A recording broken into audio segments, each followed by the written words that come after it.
ईश्वर के मकानता में मेरा भाई और बहनों सबको जय यीशु। संत लूका का सुसमाचार अध्याय 10 में हम देखते कि एक समारी का दृष्टांत।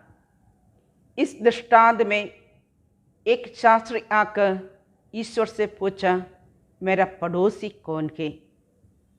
इसका उत्तर देते हुए ईश्वर ने उनसे कहा, जाओ तुम भी वैसा ही करो, जाओ तुम भी वैसा ही करो।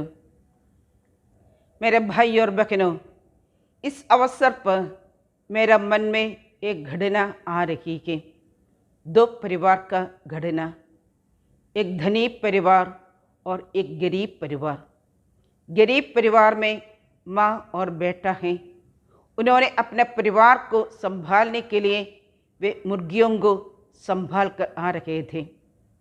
जब मुर्गियाँ और गरीब धनी परिवार के आंगन में और ज़मीन में जाते थे, इससे गुस्सा होकर और मालिक ने उनसे कहा, यदि आपका मुर्गियाँ मेरे अकाम पर आएगा तो मैं ज़रूर उसके काटूँगा।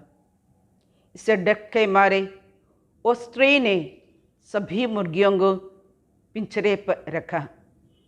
एक दिन वो काम करने के लिए गई, तब पिंजरों से सभी मुर्गियाँ बाहर आई। वे सब जगह चलते फिरते थे और ये देखते हुए मालिक को गुस्सा आया। मालिक ने 4 मुर्गियों को मार डाला। मार डालने के बाद वो गरीब परिवार के आंगन में जाकर डाला। जब वो स्त्री वापस आई तब उन्होंने देखा ये दृष्टि। बहुत दुख से ये बहुत समय रोई। बाद में उन्होंने वो सभी मुर्गियों को अच्छा से साफ करके उसको अच्छा सब्जी बनाई और सब्जी बनाने के बाद उन्होंने और धनी परिवार के ले जाकर वो मालिक से कहा, मालिक मुझे क्षमा दीजिए, मैंने गलत किया है। आपने मुझे कई बार कहा था, मुझे क्षमा दीजिए। और उन्होंने कहा, मालिक आप मुझे क्षमा देते हुए इसको स्वीकार करें। और मैंने बाकी सब मुर्गियों को बेच दिया और मुर्गी के कारण हमारा स्नेह और संबंध तोड़ना नहीं। और मालिक ने उसको स्वीकार किया। लेकिन मेरे भाई और बहनों, वो मालिक को इसको खा नहीं सकते थे और सो नहीं सकते थे। उनका मन में बहुत सारा दुख आ गया। थोड़ी दिन के बाद वो मालिक ने बाजार जाकर 50 मुर्गियों को लेकर आया और उस गरीब परिवार को दिया और उनसे कहा, मेरा बहन, मैं सब कुछ आपको सहायता करूँगा। मैंने जो किया है गलत किया है, आप मुझे भी क्षमा कीजिए। मैं मेरा दीवार को तोड़ दिया है। सभी मुर्गियाँ उधर उधर आते जाते रहने दो और आपको जो सहायता चाहिए सब करने के लिए मैं तैयार हूँ। हाँ मेरे भाई और बहनों, ये एक घटना है। इससे प्रभु हमसे कहते हैं, तुम क्षमा करो।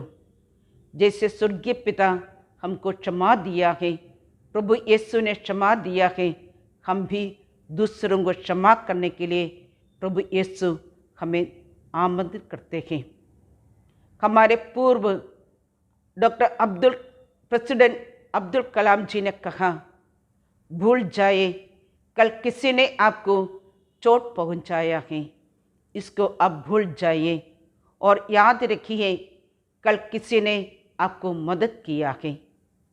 और ये भूल जाइए किसी ने आपको रुलाया है और याद रखिए किसी ने आपको सहारा दिया है। मेरे भाई और बहनों, यही है क्रिसमस का संदेश। भूल जाइए और याद रखिए। हमारे सब पापों को भूल जाने के लिए प्रभु यीशु ने इस धरती पर जन्म लिया। और प्रभु हमसे कहते हैं, हमारे हृदयों में, हमारे परिवार में प्रभु जन्म लेने के लिए हम दूसरों को क्षमा देना है, दूसरों को प्यार के साथ व्यवहार करते हुए हमारे हृदयों में उसको जगह देना है। आइए मेरे भाई और बहनों, सब प्रकार की कृपाओं से हम आशीष होने के लिए ईश्वर की कृपा मांगे और ईश्वर सभी को अपने आशीर्वादों से भर दे। आमीन। सबको जय यीशु।